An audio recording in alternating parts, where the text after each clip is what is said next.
Got it? Hey, this is Commander Negron from Aiken Saber Academy. Tonight I'm going to be doing a review of Soft Warrior protective gear. We've established a relationship with Soft Warrior.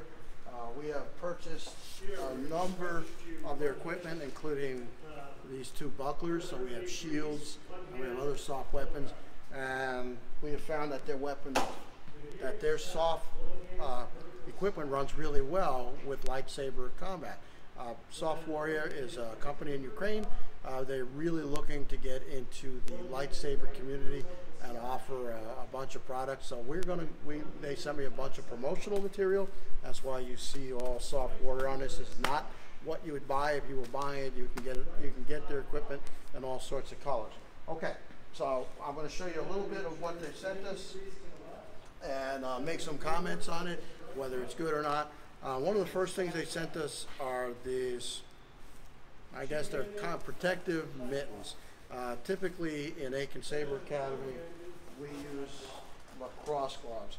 And the lacrosse gloves work perfectly for our system. They also work perfectly for other rule sets like LSOT and for Lightspeed. What Soft Warrior sent us are these combat mittens that they use for their soft equipment. You just basically slip them on like a glove. To be honest, I don't even want to put these on.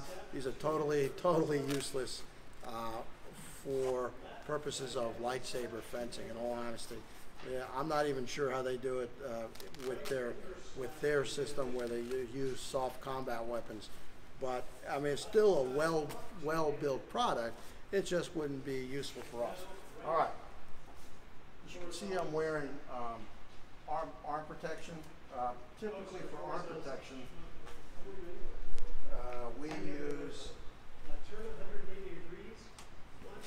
we use a couple different things. This is a lacrosse elbow guard and arm protector. It's a nice piece of gear, actually, and I purchased it for it. It slides on real nice. It's protective. It covers most of the arm. Obviously, I have no protection here. It's a good piece. So, is what I'm wearing for Soft Warrior equivalent of this? Well, yes and no. So let's take a look at what they actually sent. First off, on it, whereas that slips in, in Soft Warrior they use a set of Velcro straps. The Velcro is well designed. The padding is well designed. There's a lot of straps that you have to put on. I will say one of the bigger disadvantages of using Soft Warrior is it's a cumbersome process to put this gear on. So here I am trying to get this. If you are, and you'll see it in the jacket, you've got to run the Velcro across. If I can get the strap, you see what I'm saying? So that's one of the disadvantages of using it. But is it worth it once you get it on? Well, we're gonna test it in combat here in a little bit. But overall, their Velcro system does a pretty good job of giving you a lot more arm coverage than the lacrosse does. So you got to play with it. You have to adjust it. But once you have it on, the padding is very effective if you're doing soft strike, or if you're using small, thinner blades like they use on Lightspeed. So Aiken Saber Academy has done Lightspeed a number of times. Pretty good rule system before we moved on to our own sit system using a little bit thicker blade than they use on Lightspeed. And I am mostly protected here, but there are gaps. There are gaps in the arm, but there were gaps in the arms before. The hard part, once you get the lacrosse glove on, you've got to put it over the top, and you've got pretty good protection in the forearm, which you do not have with most arm protectors that are for lacrosse or hockey or one of those. So, having said that, I feel pretty good about recommending the arm guard. And the arm guard from that company runs you around $50 to $60. You can put it in you buy it in different colors, and you can put your own logo on it and customize it as you want. I'm not a big fan of a Velcro strap over the crook of my elbow, but it does the trick. I think I would still have modified this a little bit because it's not one, they say it's one size fits all, but that's, you know, if you have thicker arms, you're gonna have to do it one way. If you got thinner arms, you're gonna have to really size your purchase appropriately. Otherwise, you're gonna be sliding it. For handling a saber, I absolutely see no problems whatsoever handling a saber in a fencing bow. Okay, so that's the arm. The arm gets a positive for me. As is currently configured, it's very useful for LSOT in England, Lightspeed here in the United States, our SIT system here for Aiken Saber Academy, or anybody that is doing light to medium fencing, lightsaber fencing. This arm is well worth the money to get, even though it is a little bit cumbersome. All right, talking about cumbersome, let's take a look at the leg. So the leg is going to have the same problem. They sent me two pair, one in medium and one in large. So again, it's a whole series of straps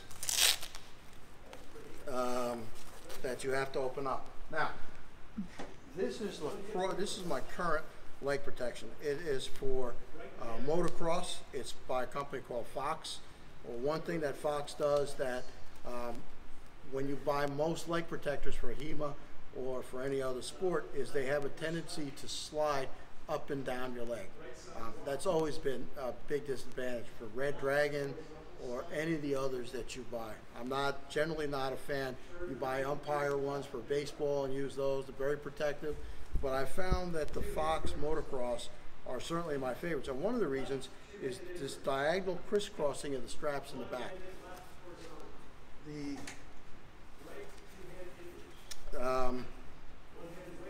The leg protection from Soft Warrior does not have that crisscross. So I would strongly recommend, if they were building this particularly for a sport like ours, that they cross the straps and make them go diagonally.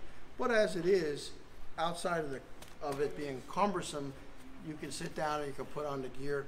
Once you do have the gear, I noticed that it doesn't shift around and move that much. I am able to move around. Where I'm having the problem is with my gear on the top, so the arm guards. But if you want to, if you're afraid of getting hit, or if you're getting whacked, I've been hit many a time with a Lightspeed blade and as well as heavy blades. This will work fine. Now, this would not work well if for Saber Legion or anybody that uses a heavy combat blade. It's pretty decent protection, but it's just not nearly enough. But for Lightspeed, LSOT, our SIT system, and some of the others that are here that are around the world, this is perfectly fine gear. Price is well within what other people offer for other types of gears for other sports. So I recommend it. Okay, let's go to the jacket. All right. So I bought this is my own personal gear from them. Again, we go back to the Velcro straps in the back. I can't try this on by myself. I have tried, it just doesn't work. I actually have to have somebody here put the straps on for me. Having said that, for, again, Lightspeed, again for LSOT, again for Aiken Saber Academy fencing, it's a pretty outstanding vest. So the Velcro straps are back here. I'm in. It's outstanding protection. Is it a little thick? Yes, it's very thick. However, I've been fencing with this now for a couple of months. Not one hit has gone through. Now they have some compression shirts and other kinds of things you can wear under this to cover the gaps. Again, this would not be good for Saber Legion or anything that uses a heavy blade. For ASL, FFE, as represented by TPLA, I believe they use a heavy blade. There's too much of an opportunity to come through the gaps. However, for anything that's soft strike or anything where you have control or for practice, this is absolutely perfect. So I am geared up. We're going to do another video here in a second where we test it. Put on my helmet so you can show what it looks like. Grab a lightsaber. Just because I can. In Aiken Saber Academy, we do fence with these on occasion. It's not something we do as a natural thing, but something that we do for fun. And so here we have, I'm fully armored up thanks to Soft Warrior with my Soft Warrior buckler and my saber from, I'm going to give a big shout out to Kai Sabers. This is a Kai Saber Persuader. So we're going to take one more video and I'm going to test this out. I don't think there's going to be a single problem with this. All right, so we'll be back with a second video here in a second.